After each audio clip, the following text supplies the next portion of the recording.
The impudence, the audacity, the unmitigated gall of those knuckleheads of liberty podcasters, daring to voice opinions outside the mainstream of accepted thought.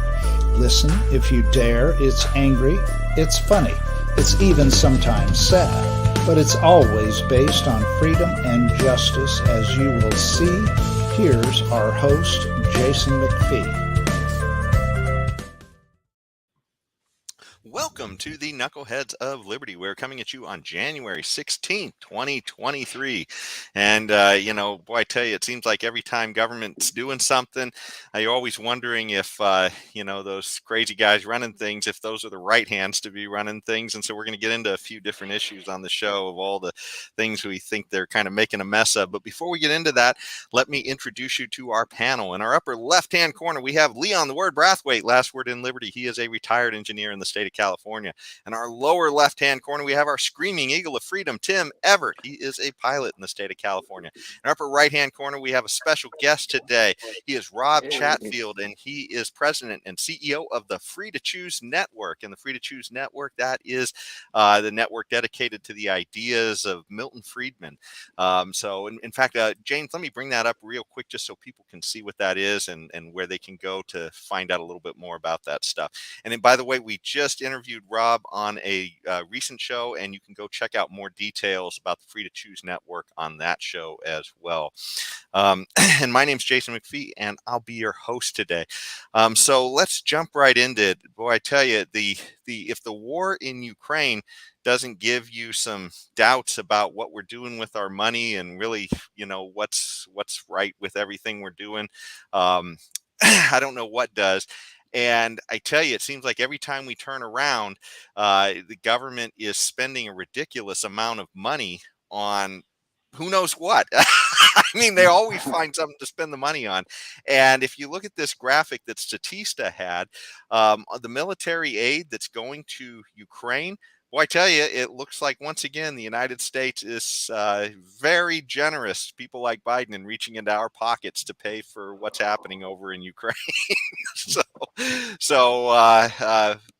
That does bring up some questions, too.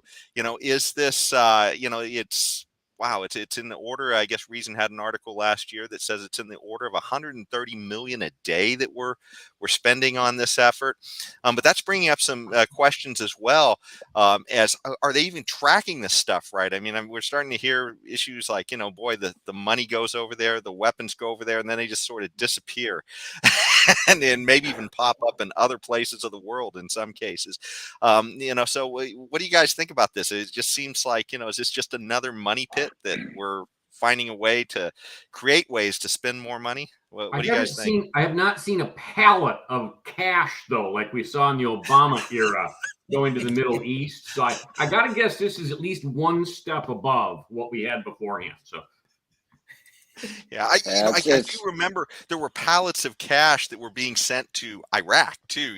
When all of that stuff was going on, it was just disappearing. But sorry, Tim, you were going to jump in there. Today they'll want it to be digital currency. Apparently, the government digital currency. I am talking about, not crypto or any of that. But and the only thing I would say is, I'm glad that the Biden administration wants to regulate and have lots of oversight over us mere tax-paying minions like myself in regards to their acquiring of firearms. And however, when it comes to sending missiles and rockets to Ukraine, no issue whatsoever. Well, it's funny, too, to follow up on that. We talked about this issue on the show before. When the war started, we were literally sending over like crates of AK-47s, I think, and handing them out to the citizens there and saying what a wonderful thing that was to arm the citizens there. And yet, we're kind of doing the opposite here. Of course. With the assault weapons. And but did that come from the AK-47s? I mean, I thought we'd send them some M4s, sure. But I don't know. Maybe so. I saw, thought the pictures I saw were citizens holding up these guns, and I thought they said either we're paying for them or we're sending them. I can't remember which. I don't think, honestly, I don't think we send AK-47s, to be honest, Jason. Okay. I mean, but there were pictures of them holding up these AK-47s. I don't think we send that. Yeah. We send other stuff.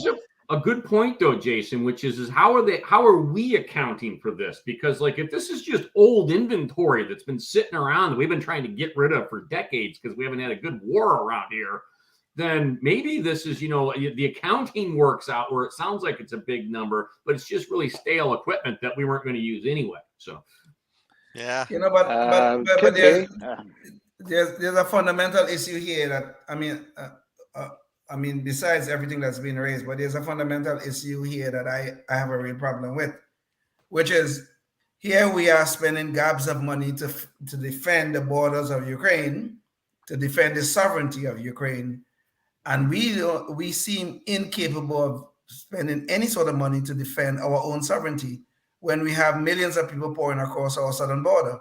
I mean, I'm not part of the open borders crowd. I am not at all. Okay, I believe in sovereignty. But if we're going to have a country, I do not see how we do not defend our borders. And we are spending gobs of money defending the borders and sovereignty of Ukraine. Now, I believe in the projection of the power of the military power of the United States on net. I think it's a good thing. However, this gross incompetence that is going on at our own border, and we are spending no money to defend it and to stop these people from walking across our borders, to me, is a dereliction of duty on behalf of the administration. Somebody should be impeached for this thing. Well, it's funny hypocrisy. Too. Is Leon even legal in this country? I gotta ask. Don't tell anybody. Don't tell anybody. Actually, Leon's told us the story before. Wasn't it a long line, a long process that you went through to become a citizen here? 16 years. 16 years. Okay. Which is kind of crazy. I mean, I'd love to have that's crazy. Cleaner process to bring somebody who is, willing to support themselves, over here. In fact, that was, it's funny. I was watching a little bit of the Free to Choose that was talking about that episode the other day. And it was funny because it was, I think it was about protecting the worker, where they were literally talking about unions and stuff. And Milton Friedman and Walter Williams. Walter Williams, that's it. Yeah, and they were both saying that, essentially, look, you just can't have a welfare state and open borders. And so they were kind of I mean, they would much prefer just to, kind of push down that welfare state and have them come over legally. But it was the issue was, well, if they're illegal is the way they were seeing it, at least they're not able to draw from the welfare. I don't even know if that's true anymore. No, I think you get the check when you show up now, Jason. So. Yeah. People walking across the border and they're getting all sorts of quote unquote free stuff, all kind of stuff. And not only that, the children get to go to school, which is burdening taxpayers. Somebody got to pay for this stuff. Okay. Yeah. Now, I mean, I'm all for educating children and all that. But don't just walk across the border and telling me you have rights here. Come on. Yeah. Well, it certainly is an issue where we seem to kind of have funny ways about where we decide to spend our resources. But the part that I was going to say that I look at is the war will end at some point in Ukraine and Russia. That war will end. And it's not like the government, having spent that money, is now going to say, oh, well, we can now reduce the budget by that amount of money. They're going to keep spending the money somewhere. That's where I go with what Leon's saying. Boy, imagine if we just spent that money all over Latin America, Central America, etc., trying to improve conditions at the places where the people are at, then you may end up, and again, I'm a huge open immigration guy, but for the same reasons Jason was talking about. I'm not a welfare state guy. But if you want to come here and make a better life for yourself, I'm all for that. Those are the people you certainly want walking through the doors or through the across the borders of our country. But when you start looking at the rationale and the reason for it, it's because conditions are terrible where they're at. Opportunity is here. It's still the land of opportunity, no matter what anybody says. But it's that welfare state mentality in terms of show up and get your welcome bag. That's what we have to take out of that equation. Yeah, and for anybody who doubts that, all you have to do is go back and look at I believe it was it's either the 2016 or 2020 presidential primaries. I think it was the 2020 presidential primaries, and the Democrats were asked the question: should immigrants who show up here have free health care?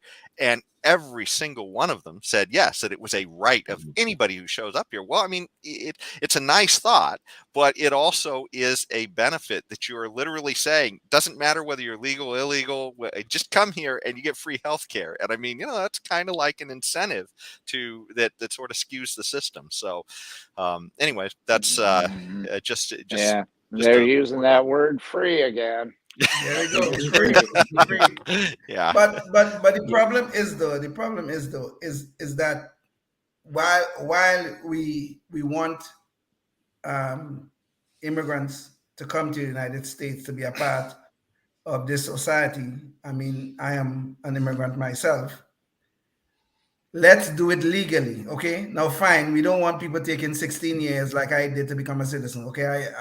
I'm totally against that. There's something wrong with the system when it takes 16 years to become a citizen.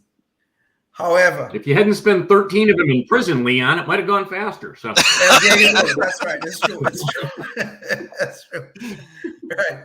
So, but if we can put in place a system where people can come here, they can have all the opportunities they're looking for and all that, put in place where you can have a system where we could get it down to 8 years or maybe 4 years or something like that. Whatever. I don't know what the number is, but something that allows people to migrate to the United States, but do so legally.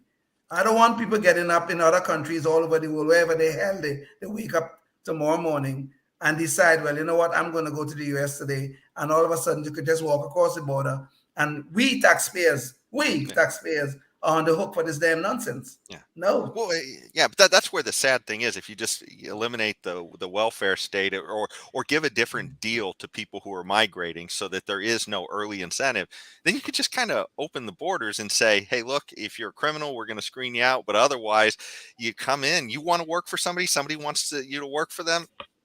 Well, why does it matter? I mean, if you buy something from Walmart, you're essentially employing somebody in another country anyway. So, I mean, what does this matter?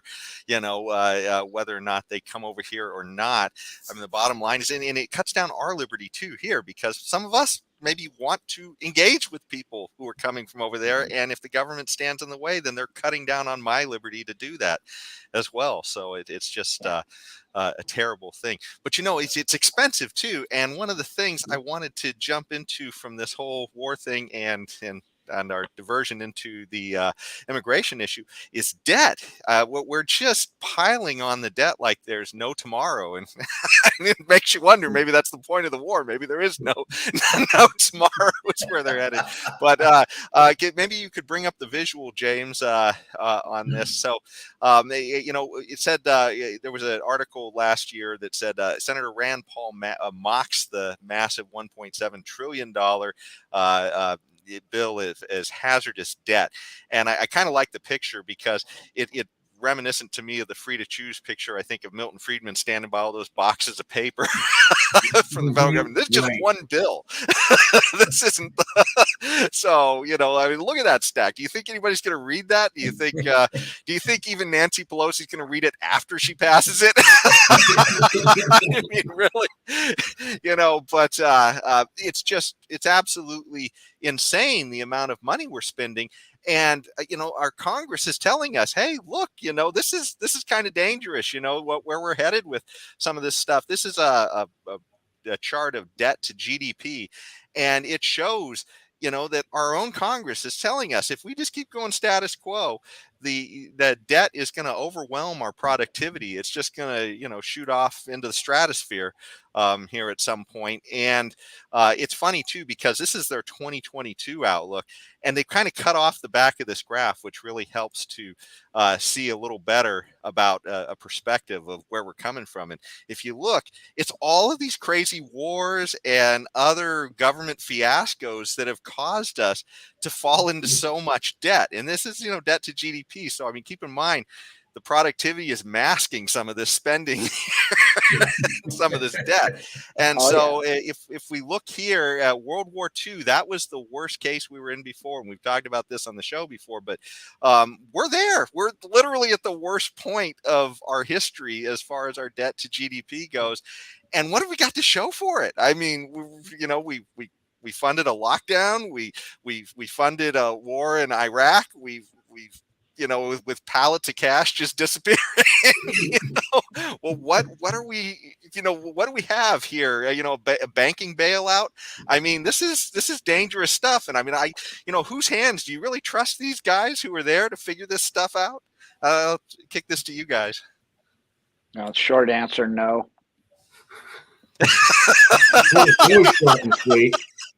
I'm going to go back to Tim's line beforehand where he talked about free, because you talk about just a bastardization of the word.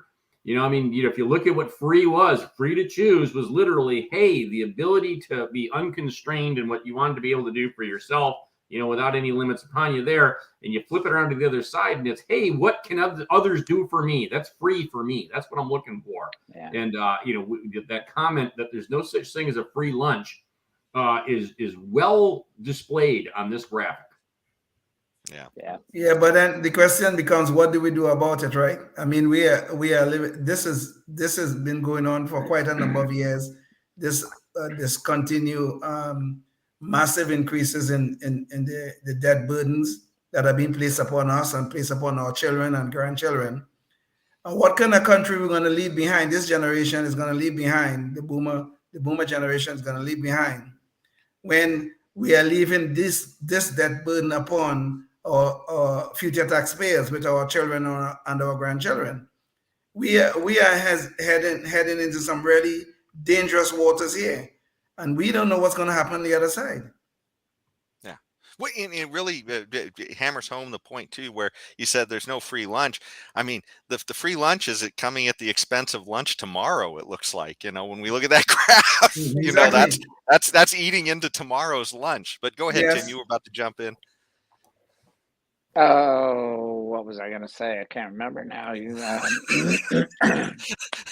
Sorry, I ate your lunch there. You did. You ate my lunch. That was a free lunch. Definitely. Yeah. Mm-hmm. Yeah, something that Leon had said, some point that he had made, but that's okay. Mm-hmm. Okay. Well, this debt issue, I mean, it's literally something that, people have got to address. And I guess with the, advent of this new House that has been elected, at least maybe it looks like there's going to be a little reform in the sense that they're going to, instead of these omnibus bills like Rand Paul was railing about in that first article we showed you, I guess they're going to be forcing a lot more of these bills to be independent and standalone. That sounds like what they're going to be doing. So maybe there's some hope of people being able to have the courage to vote against some of these things. I don't know. I think the borrowing, though, Jason, you've still hit that one there. The only reason we've been able to get away with that was, well, for a few years, the Fed essentially went out and bought all the borrowings and expanded its own balance sheet. All that did was stave off the inflation. Inflation should have been here years ago. We're just starting to see that now. I don't know where that ends up in terms of inflation right now. In terms of borrowing money that we don't have, we're just printing money. We all know exactly how that one ends. The only saving grace is in the world economic system that everybody else was doing it too. So what you have is this total global inflation, if you will, that is masking a lot of these troubles. And I don't think I haven't seen any nation yet that you could say is the solid nation who's going to stand out there and that would become the global currency, if you will. So the fact that there's still demand for the U.S. currency as global currency, and the fact that every other nation went into the same exact barrel roll that we've been going into is the only saving graces. But if you look at this from an inflationary standpoint, this should have been with us years ago, 10 years ago, even back when we started the Great Recession. This stuff should have been with us 10 to 12 years ago. We're just starting to see it now. I don't know where it ends. Yeah. Well, my cynical one self. of the things. I'm sorry, Tim. Go ahead. Just my cynical self would say that looking at history and the collapse of all fiat currencies eventually, even the best, it looks to me, as my cynical self would say, that it's just a matter of time before we have a collapse of the monetary system in the United States. So the dollar itself collapse. But a lot of people have been predicting that for quite a while, and of course you've got a lot of historical reference that you can make that claim. But that's what I think, and I don't think there's anything we can do about it, because this is what happens when governments go nutcase, like ours is doing right now. And to think that we're immune to it because we're the great United States is again ignoring history. Yeah, and I don't think you can just put your money into Uruguay and forget about it. I don't know where the other outlet is. That's the problem. Yeah. And one of the things that no one is speaking about is the unfunded liabilities that we do have. I mean, and that is massive. Yeah, exactly. I mean, that chart that I was showing of debt to GDP, that was only sort of what's on the books, not the promises we've made to ourselves in the future as well. So, and those are scary numbers. I mean, if you check out the debt clock or any of those others, you can see that the amount that if you were to charge every citizen an equal portion of the debt, it's literally like $100,000 a piece. I mean, that's literally what we're all on the hook for, and that doesn't count for things like Social Security and stuff. So I mean, we're literally just fantasy land, the idea that this stuff is going to get paid back. The worst part there, Jason, is that if I were a betting man, I'd pay that money today if it meant I didn't have to owe another dime again in the future, because you can't see it getting better. Yeah, it's just I think it's scary times, and it's funny too, because I think a lot of people, it's funny, they've been taught, and James, maybe we could get the visual back up. Like if you think about the crises like climate change that they're talking about, and they always go to the hockey stick and say, wow, look at carbon dioxide, it is just shooting up in the last 100 years. Well, I mean, I think, or James, maybe we could get that visual back up again. So what we're seeing here, the CBO is telling us we're about to have a hockey stick on debt. That's literally what they're telling us. And everybody who is like literally totally panicked about one thing is completely not panicked about something that we have a lot more control over. I mean, all we have to do to forestall this is just be a little bit more modest about the scope of government and say, hey, maybe government doesn't need to do all the things it's doing. Maybe we can, freeze or cut spending a little bit, and we can avoid this. But everybody is like, you'd almost call them a debt denier, maybe, is what a lot of these people are. I don't know. So, but it's funny, that is sort of a good segue to another topic we have, which is the government telling us about a new crisis, and that's a crisis. Before Jason, before you leave this topic, though, I think if we can get the federal government to stick to its constitutional mandates, I think we'll be okay. Yeah, I suppose. It's just that if the mandates are squishy, boy, I tell you, they find a new way to say that everything is related to something government. We're gonna have to we're gonna have to describe general welfare better for them, Leon, I think, in order to get out of that. So. Valid point. Yeah. Valid point. Yeah, it's too bad they didn't mention positive and negative rights in the Constitution. That might have solved a lot of this.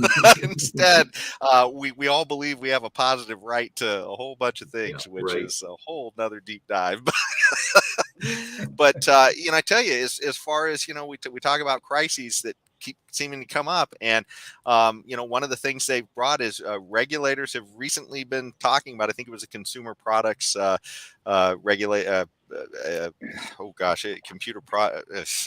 can't remember. Consumer Product Safety Commission. That's it. I was pulling a Biden there. Sorry. Maybe it was that picture of Biden on the other page. It was contagious.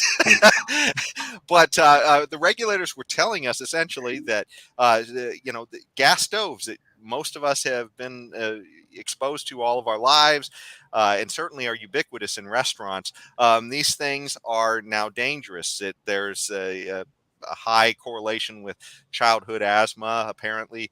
And so they're saying, okay, we want to ban these things.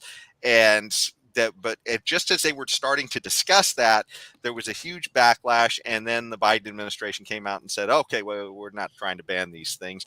But it does, bring up the point, one, it's sort of like they're just continuing to look for more and more things to add more and more expenses onto the pile. When we look at that debt that we've got, how expensive is that going to be to tell people to rip out all the gas stoves out of their homes and electrify everything? It just seems like we're creating, I guess, crises everywhere when we don't necessarily have to have these crises everywhere, and the debt is just getting tremendous because of all this crises chasing, I guess you might say. What do you guys think about this? It's also too kind of one hand doesn't know what the other hand is doing in government. I mean, the agency literally comes out and says, this is what we should be doing. And Biden says, no, I guess we shouldn't.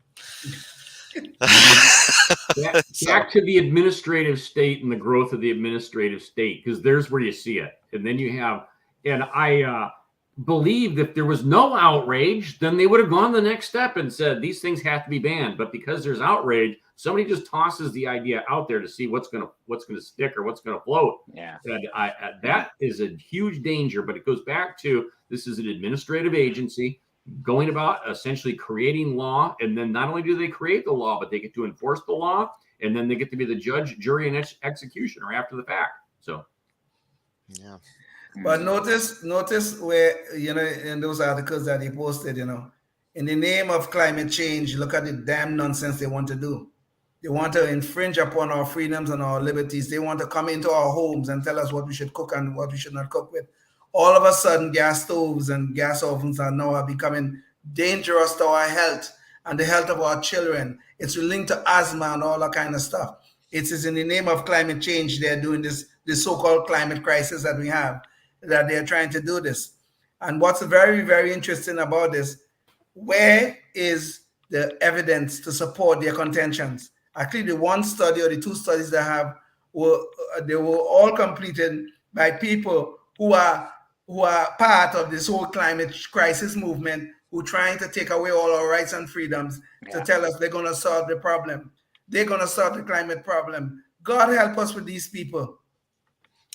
Yeah, I think that guy, what's that guy's name? Klaus, Klaus Schwab, I think, of the World Schwab, Economic Forum. yeah. World Economic Forum, right, yeah. Yes. I think Leon's correct. I mean, that's the major goal there, is to completely reduce the standard of living of everyone all the way across the world, but especially us, rich societies in Europe and the United States and Canada and so on. And that's the main idea right there. And so that's all part of it. Not just the woke stuff, which is all part of it. That's all part of this whole thing. Get used to, you will live a much lower standard of living. And not only that, but you'll love it. And so that's the main agenda here. You won't cook on, from Neanderthal times to today, mankind is hardwired genetically to cook over fire, and fire is the best way to cook from someone that likes to cook.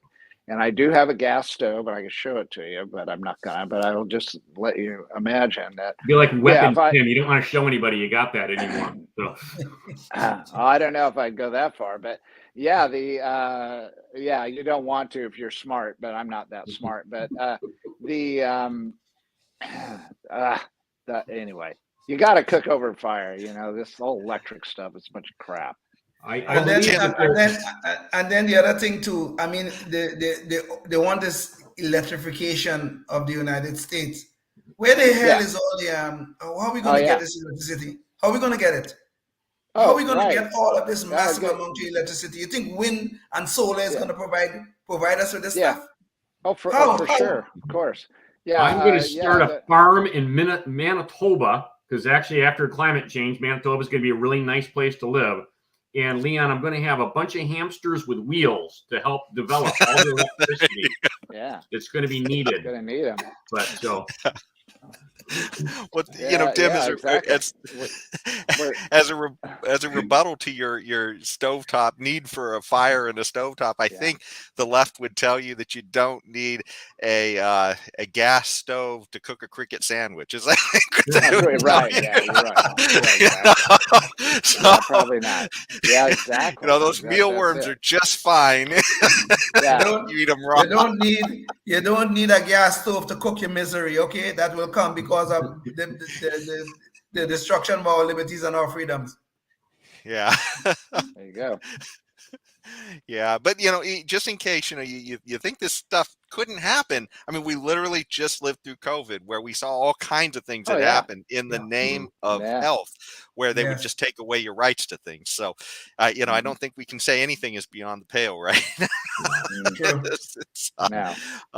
But speaking, and people were just and are still today love it. I mean, they just not only were they allowing it to happen, but they were cheering it on. It's like how wonderful this is. Yeah. Anyway. Well, trust these guys to take us down paths that just Alice in Wonderland. They don't make any sense at all. Sort of through the looking glass. When you see AOC supporting something as nice and wonderful, we have a serious problem, because that empty-headed idiot never know what she's talking about. Okay, so if she's supporting it, then we have a real problem. But how about Greta? I'm going to tell you, that is one of the most dangerous people in the United States, but not for what you think. What's dangerous about her is that she's only going to get better the more time she gets on screen, on camera, and more coaching. So the vacuousness is never going to go away, but she's only going to get better at the messaging. So good point. Yeah. Very good point. Yes. Well, speaking of vacuous, empty heads, we're getting near the end of our show, and that's the time for our Knucklehead Noise Patrol.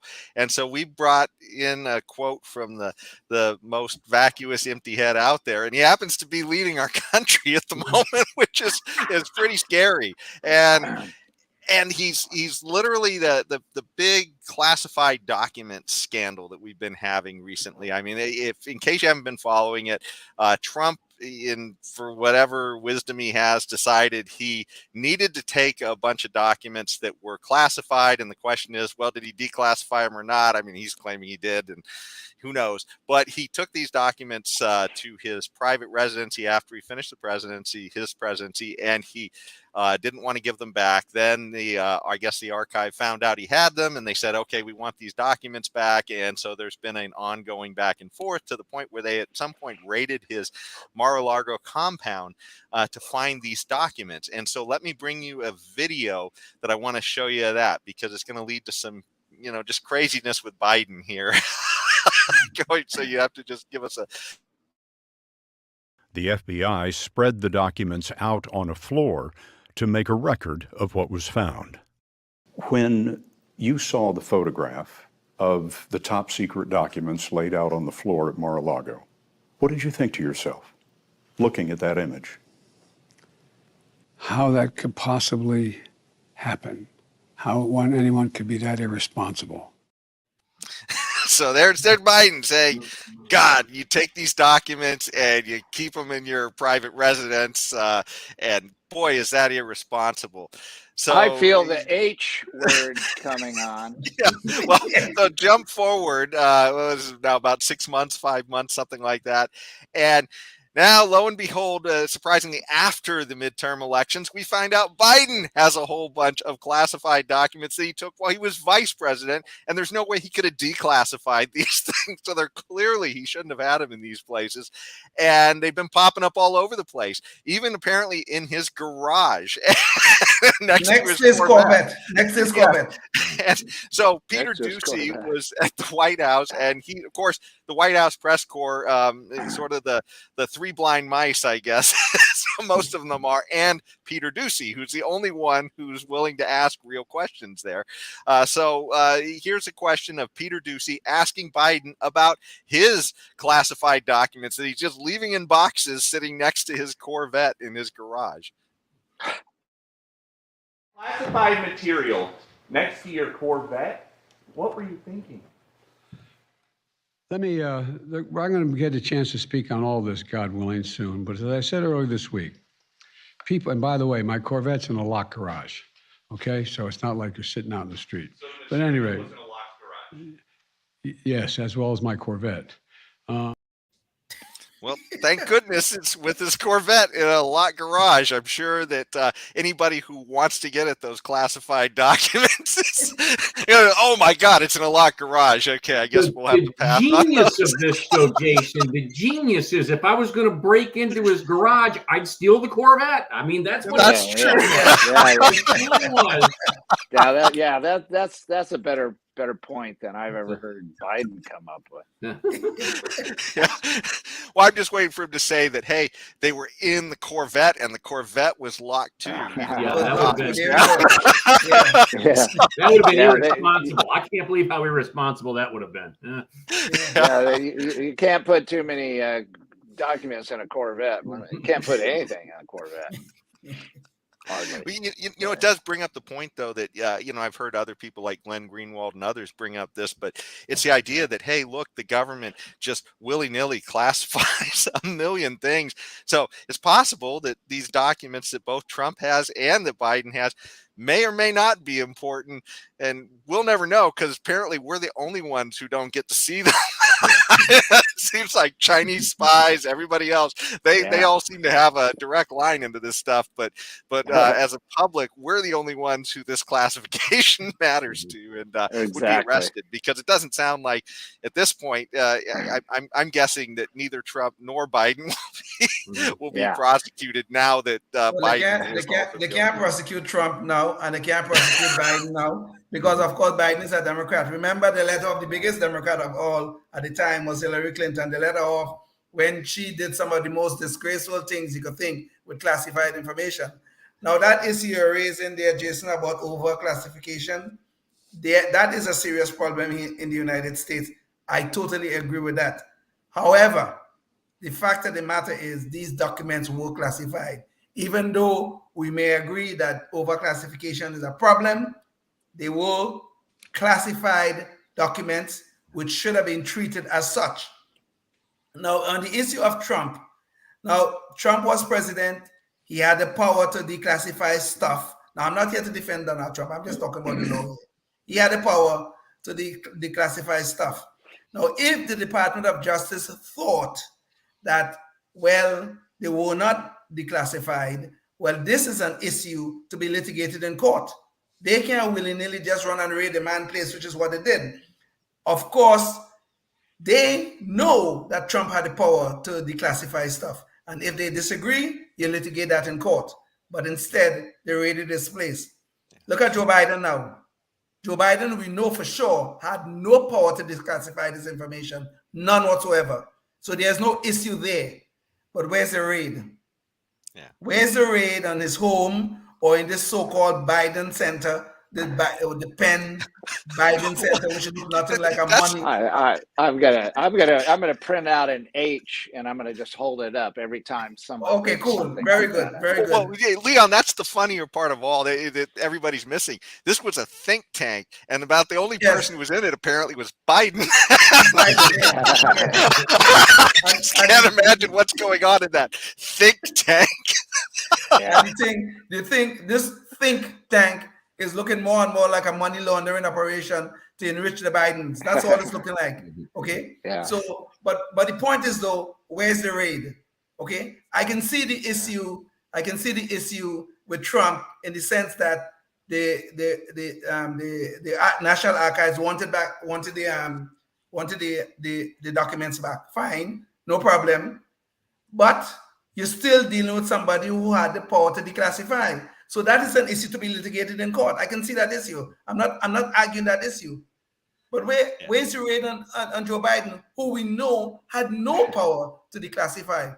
Where's the raid on Hillary Clinton, who also had no power to declassify? Where's the raid? Yeah, Tim, you need to put up your 8 sign. Please put it up quick. Yeah, I will. I got to get that. I don't know. This doesn't work very well. And my only comment would be that I'm in a continuous purging of paperwork in my own life and house and garage.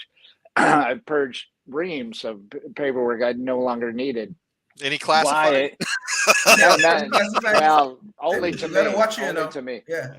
Yeah, only to me. But why? What motivates anyone to want to put more boxes of junk in their garage is beyond me. That's my only point.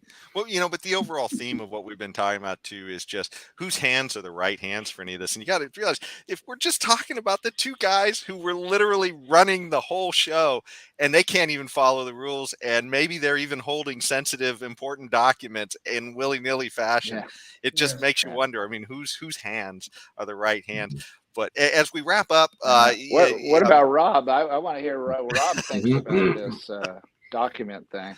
I was going to say that I got mine in with the Biden that in the garage thing. I still think you got to steal the Corvette before you steal any of the documents. That's good. That's a good one. I like that one. That's true. But I think Jason has probably my point. Honestly, it's every day everybody is going to commit something that we're going to break the law somewhere. There's too much law. There's too much of this stuff. There's too much government. So the only way that we look at this stuff here, I love the H sign though, Tim. I think if you don't make one up, I'm going to make one up myself. Okay. You need it nowadays. But I have no clue in terms of why any of this is actually it's just stuff to put in front of us. I think to camouflage some of the real issues that are out there, and we've been talking about those. Out of control spending, out of control debt, etc. Personally, I don't care if they had classified information at their house, because most of the classified information is probably not worth being classified. Well, and I think that's probably a good note to end on. And Rob, I wanted to give you one chance real quick just to give a shout out for your program here. And maybe you can bring up, James, the website. There it is, Free to Choose.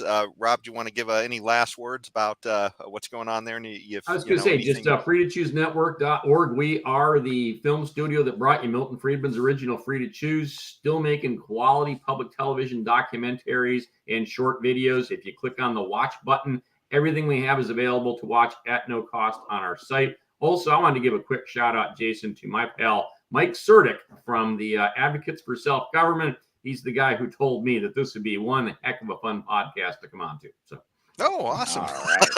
Okay, well, thank you, Mike. And then I hope we lived up to your expectations then. Well, mostly I want to see if Mike actually watches this entire podcast to find out that I gave him a shout out. So. Awesome. Well, thank you all for joining us today, Rob, and thank you all for watching. And until the next one, stay free. Thanks, Jason. Yes, Bye, indeed. Life, liberty, and the pursuit of happiness, always and forever. Thank you for listening to the Knuckleheads of Liberty podcast. Find us on Facebook, Rumble, YouTube, your favorite podcast network, and at knuckleheadsofliberty.com.